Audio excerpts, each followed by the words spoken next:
Hello, genealogist. This is Craig, and this is just genealogy. And I'm still in Florida and still enjoying my granddaughter, and probably will leave to come back to North Carolina tomorrow.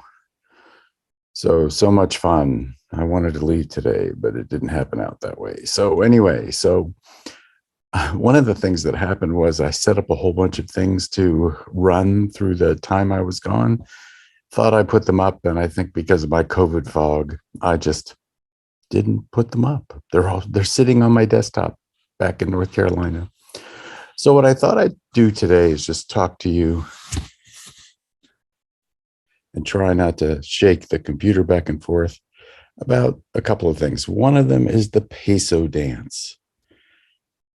Now, let me tell you a story.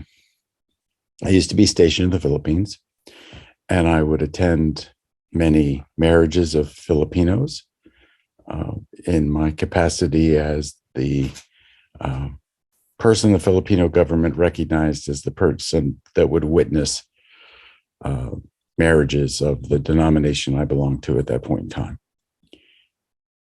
Anyway, the Peso dance, the bride would show up in a pristine, beautiful white dress. She would get married. Then it would be time to eat, and there would be food. There would be lechon. There would be roast pig.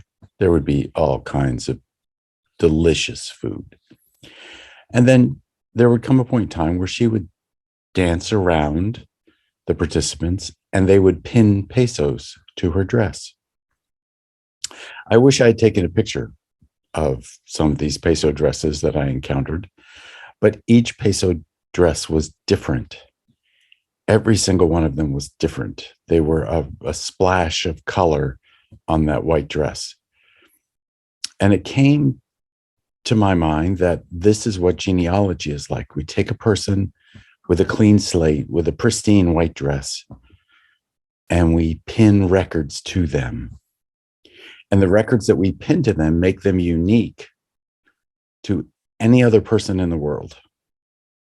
An example of a record that we might pin to someone would be the name of their wife, the names of their children, their military service, the land they owned, the taxes they paid, the tax lists they were on, all kinds of things that would make that individual unique. So what's important in my mind is that you, in fact, do a peso dance with each one of your ancestors, so that you make them so very unique by the records that you attach to them.